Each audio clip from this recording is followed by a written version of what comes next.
Depreciation के पूरा वो चैप्टर है, ठीक है ना। डेप्रिसिएशन का पूरा वो चैप्टर है, वो पढ़ाई आगे, लेकिन अभी आपको सिंपली जर्नल एंट्री करने के लिए करना है।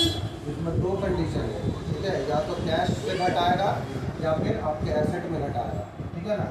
मान लीजिए एक तो इसका दो कंडीशन क्या है, या तो कैश डिक्रीज करके दिखाएगा, ठीक है, और नहीं तो फिर एसेट को डिक्रीज करना है, ठीक है।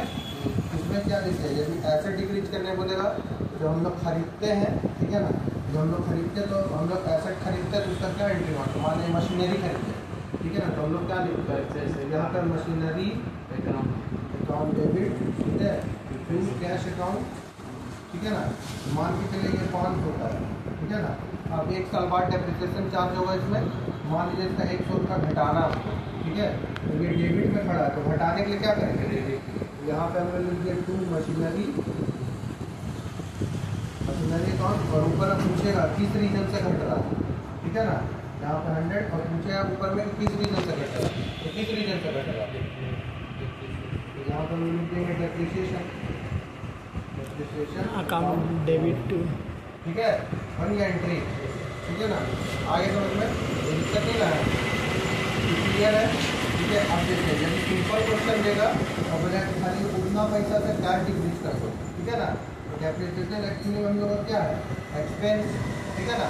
आज क्योंकि हम लोग क्या करते हैं, कोई भी एसेट बिल्डअप खरीदते हैं एक ही बार पैसा लगाते हो, लेकिन ये रूल में ये नहीं लिखा हुआ कि आप वो एसेट को एक ही बार खरीद लिए, तो आपका 5 लाख का कार खरीदा तो 5 लाख रुपया खर्चा हो गया, ठीक है ना। वो खर्चा नहीं हुआ, खर्चा तब होगा जब आपको आप उसका यूज़ करते हैं, आप उसको कितना यूज़ करते हैं, ठीक है। तो कहने का मतलब है कि आप इसीलिए कैलकुलेशन ऑफ डेप्रिसिएशन पढ़ाया जाता है। कैलकुलेशन ऑफ डेप्रिसिएशन इससे पढ़ाया जाता है ताकि आप ये पता कर सकें कि वो 1 साल में, 1 महीना में, 1 दिन में कितना डेप्रिसिएट है। जितना वैल्यू डेप्रिसिएट होगा आप उतना ही का यूज़ कीजिए एज अकाउंटिंग का, समझ में आया। अकाउंट्स में जब हम लोग अकाउंट्स लिखते हैं, मतलब टैली में बनाते हैं या हाथ से लिखते हैं, तो वहाँ पर डेप्रिसिएशन इसीलिए सिखाया जाता है कि आप किसी भी एसेट में 5 लाख रुपये खर्चा करके, इसका मतलब ये नहीं कि आपका 5 लाख रुपये खर्चा हो गया, आप वो एसेट को उठा के लाएँ, ठीक है ना। अब यहाँ पे अकाउंटिंग कैलकुलेशन के हिसाब से ये पता करना होगा 1 साल में आप उस पर कितना यूज़ किए, ठीक है ना, तो आप जितना यूज़ किए उतना ही पे डेप्रिसिएशन चार्ज होगा, ठीक है ना। इसी को बोला जाता है कि 1 साल में इतना डेप्रिसिएशन चार्ज होगा। तो डेप्रिसिएशन क्या एक्सपेंस है, क्योंकि वो हमेशा होगा ना, इस साल भी होगा, अगले साल भी होगा, या महीना में कैलकुलेट कीजिएगा, इस महीना भी होगा, अगला महीना भी होगा, उससे अगला महीना भी होगा, ठीक है। तो डेप्रिसिएशन एक्सपेंस है, यहाँ पर आप लोग लिख लीजिए, ठीक है ना, एक्सपेंस है, इसीलिए एक्सपेंस का कौन सा भाई, तो डेबिट बैलेंस में डाल दिए और मशीनरी को उतना रुपये से घटा दिए, ठीक है।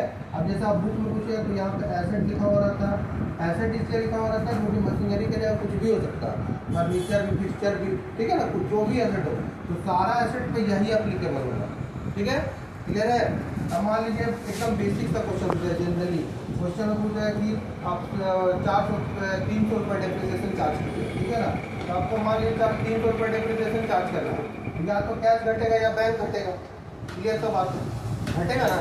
तो कैश क्या है, एसेट क्या है, एसेट, और बैंक क्या है, बैंक एसेट, दोनों एसेट है। एसेट का कौन सा भाग, एसेट घटेगा तो बैलेंस डेबिट, घटाने के लिए क्या करेंगे, घटेगा तो क्रेडिट। तो यहाँ पर हम लिखते हैं टू कैश, ठीक है, या बैंक, आपका बुक में जो लिखा हुआ है, ठीक है।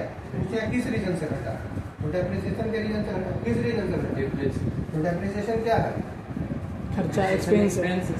यहाँ पर लिख दिया डेप्रिसिएशन। आप इतना बका कह रहे हैं, मतलब माथा ठंडा रख के क्लियरली बोलिए, डेप्रिसिएशन अकाउंट टू कैश या bank. Yes sir, yes sir, yes sir नहीं, क्लियर बोलिए, कैश या बैंक।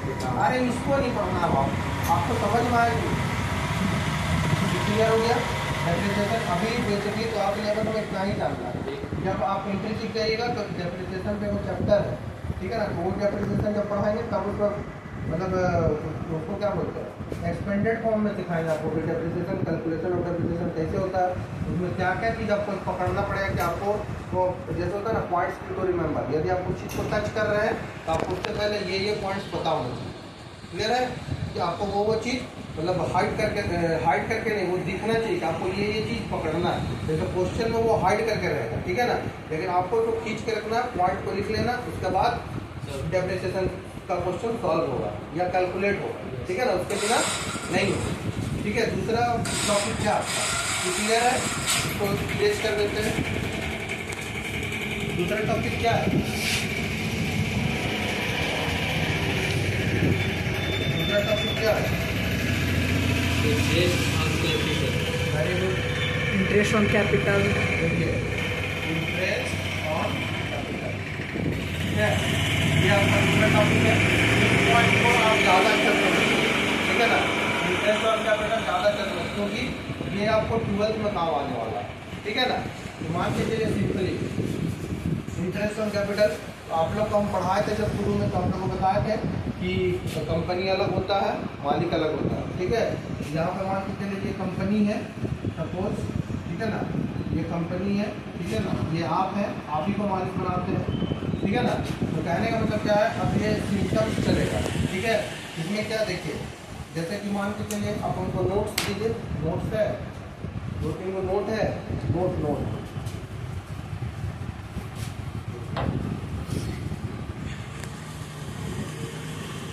जैसे मान के चलिए ये नोट है, ठीक है। इसमें क्या है, जैसे मान अपने आप को ना, देखिए जब भी पार्टनरशिप पढ़िएगा तो आपको दोनों पॉइंट ऑफ व्यू से सोचना पड़ेगा। तो अकाउंटिंग का ये रूल है, ठीक है ना, कि आप जिस जगह पे खड़े हैं, ठीक है, आपको उसी के हिसाब से अकाउंटिंग करना है। आप दोनों पार्ट का सोचिएगा ना, तब से प्रॉब्लम हो जाएगा। क्लियर है, मतलब ऐसा नहीं कि आप जैसे कोई चीज़ को ले रहे ऐसा करके है ना रूल, मतलब किस चीज़ को पा रहे, चीज़ को खो रहे, ऐसा करके, तो ऐसा सोचिएगा ना, दोनों साइड का, दोनों पार्ट का सोचिएगा तो आपको प्रॉब्लम हो जाएगा, ठीक है ना। आप जिस भी आपका, जैसे आप लोगों को बताया था हम शुरू में कि यदि मान लीजिए ये एक्स लिमिटेड कंपनी है सपोज, तो ये एक्स लिमिटेड कंपनी, तो आपको ये सोचना है कि आप एक्स लिमिटेड कंपनी, तभी वो सही होगा। और अकाउंटिंग टर्म्स में अपना सोचना, दोनों साइड का नहीं। क्लियर है, मतलब वो जो रूल पढ़ा जाता है वो बेसिकली 11th के बच्चों के लिए, ठीक है ना, वो उससे पार कर लेगा, लेकिन आगे नहीं बना पाएगा। क्लियर है, तो मेरा ये कहना है कि आप यहाँ है तो यहाँ सोचिए, यहाँ है तो यहाँ सोचिए। हम मान लीजिए जैसे ये मान लीजिए आप है, ठीक है ना, ये एक्स है, कोई भी, ये 500 रुपये कैपिटल दिया इसको, तो कुछ ये 500 रुपये कैपिटल दिया इसको, ठीक है। अब मान लीजिए ये कुछ दिन बाद जब इसको ग्रो किया, बेचा, तो ये 500 की जगह ये कितना हो गया, 600। क्लियर है, तो इसमें लेकिन ये जो 600 है, ये जो 600 है सपोज, ये जो 600 है इसका 2 हिस्सा है। आप एक बार ध्यान रखिएगा, जब फर्स्ट में ये 500 रुपये यहाँ पे किया, फिर उसके बाद ये बड़ा बिजनेस किया, चाहे वो जिस भी चीज़ का बिजनेस करे, ये प्रॉब्लम नहीं, मतलब वो जिस भी चीज़ का बिजनेस करे, तो यहाँ पे 500 रुपये था, 100 रुपये उसका बढ़ेगा ही। अब ये सब बात है, कोई भी सेल जब होगा तो उसमें जब भी सेल होता है तो कॉस्ट प्लस प्रॉफिट होगा, तो वो बढ़ेगा ही। तो 500 से 600 रुपया हो गया, तो यहाँ पे जो आपके पास 600 रुपये दिखने लगा आपका तिजोरी में, तो ये 600 रुपये का 2 हिस्सा है, एक 500 एक 100। क्लियर है, तो यहाँ पे क्या है, ये 500 रुपये क्या आपका कैपिटल है और ये 100 रुपये क्या है आपका प्रॉफिट है। क्लियर है, अब मान लीजिए बेसिकली नॉर्मल बिजनेस में क्या करता है, यदि मान लीजिए छोटा मोटा बिजनेस कर रहा है तो इसमें से ये पूरा 600 रुपया कुछ ले लेगा, ये जिसका कैपिटल है प्रॉफिट या लॉस उसी का होगा, ये पहले हम पढ़ा है। तो कहने का मतलब है ये जो 600 रुपया है, ये 600 रुपया इसका हो गया। क्लियर, अभी बड़ा बिजनेसमैन है, बड़े रूप में व्यापारी करता है, वो क्या करता है कि मान के चलिए ये जो 100 रुपया है, इसमें से कुछ हिस्सा वो प्रॉफिट के रूप में खुद खर्च करेगा और जो कुछ बचेगा उसको कैपिटल के साथ इंक्लूड करके कैपिटल को बढ़ाएगा। ठीक है ना, तो यहाँ पे क्या हो, मान लीजिए ये छोटा बिजनेस कर नॉर्मली, ये आदमी था एक्स, ये इसको कंपनी को दिया पैसा कैपिटल लगाया 500 रुपया, प्रॉफिट हुआ 100 रुपया, टोटल अभी उसके पास कैश कितना है 600 रुपया। ठीक है, ये क्या किया, ये पूरा 600 रुपया इसको दे दिया। ठीक है, ये पूरा 600 रुपया इसको दे दिया। क्लियर, ये पूरा 600 रुपया इसका हो गया। क्लियर है, दोनों का बिजनेस खत्म। ठीक है ना, ये इसको क्या दे दिया, इंटरेस्ट ऑन कैपिटल। ठीक है ना, ये क्या, ये कैपिटल कमाया, कैपिटल पे मान के चले ये पूंजी लगा रहा है बिजनेस में। तो ये जैसे मान लीजिए आप ही लोग कोई बिजनेस कर रहे हैं, तो आप बोलिएगा ना कि भाई हम तुमको 500 का बिजनेस कर रहे थे, तो हमको तो इंटरेस्ट चाहिए, नॉर्मली कोई भी इंटरेस्ट लेता है। ये क्या किया, 500 रुपये कमाया, 500 रुपये को उसको 100 रुपया इंटरेस्ट दे दिया। सिंपल सा बात है, ये कहानी खत्म हो गया इसके ऊपर। अब क्या है, अब सीखने का चीज़ है। ठीक है ना, सीखने का चीज़ है कंडीशन नंबर 2। ठीक है, ये क्या बोलेगा, मान के चलिए जो जब पार्टनरशिप पढ़ता है तो पार्टनर लोग ना डेली नहीं लेता है इसका, डेली हमको इंटरेस्ट ऑन कैपिटल, तो ऐसा नहीं है, ठीक है। और इंटरेस्ट ऑन कैपिटल जो होता है ना वो प्रॉफिट का ही हिस्सा होता है, क्योंकि आप किसी कैपिटल का प्रॉफिट कमा रहे हैं, किसी कैपिटल का प्रॉफिट कमा रहे हैं, यहाँ पे जो प्रॉफिट खड़ा हुआ इसी प्रॉफिट में से ना वो काट के देगा आपको इंटरेस्ट ऑन कैपिटल, अलग से तो पैसा आएगा नहीं कंपनी में, तो वो पार्ट ऑफ प्रॉफिट है इंटरेस्ट ऑन कैपिटल। तो पहला कंडीशन ये था कि वो दे दिया आपको, दे दो के खत्म हो गया, क्लियर हो गया।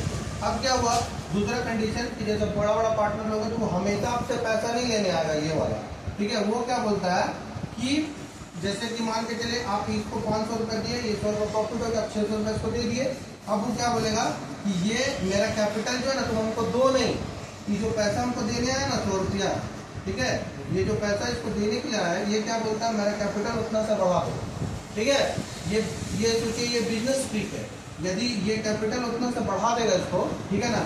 अब मान के चलिए पहले ये 500 रुपये इससे लिया था स्टार्टिंग में, तो 500 रुपये लिया था, तो 500 के बदले इसको 600 रुपये दिया, तो इंटरेस्ट एक्चुअली में वो कितना पे दिया, 500 रुपये में दिया ना। अभी क्या बोला सेकंड कंडीशन में, सेकंड कंडीशन में ये बोल रहा है कि तुम हमको ये इंटरेस्ट का पैसा देने के लिए मत आओ, ठीक है ना, तुम मेरा कैपिटल उतना से बढ़ा दो। अब मान लीजिए अब इसके ऊपर कैपिटल का बोझ कितना हो गया, 600 रुपये। अभी क्या बोलेगा कि तुम हमको 600 रुपये का इंटरेस्ट देना पड़ेगा, नहीं पड़ेगा, क्या करूँ, यदि तुम 500 रुपये कैपिटल दिया तो 500 रुपये का इंटरेस्ट दे रहा है, तो अब 600 रुपये दे रहा है तो भाई 600 रुपये का आप इसको इंटरेस्ट दीजिए, क्लियर है, दिक्कत है। आप देखिए अब यहाँ पे क्या है, मान लीजिए आप कंपनी है, सारा एंट्री कौन मारता, कंपनी, आपको यहाँ इस बिहाफ में खड़ा होना है, ठीक है, इस बिहाफ में खड़ा होना है, आपको इसको इंटरेस्ट देना, ठीक है। तो आप यदि कैपिटल लेके किसी को इंटरेस्ट पे कर रहे हैं तो आपके लिए वो क्या होगा, एक्सपेंस होगा। तो यहाँ पे क्या है, देखिए यहाँ पे आपको क्या एंट्री मारना है, यहाँ पे आपको एंट्री मार देना है इंटरेस्ट ऑन कैपिटल, ठीक है, अकाउंट डेबिट, क्योंकि एक्सपेंस का कौन सा मारना,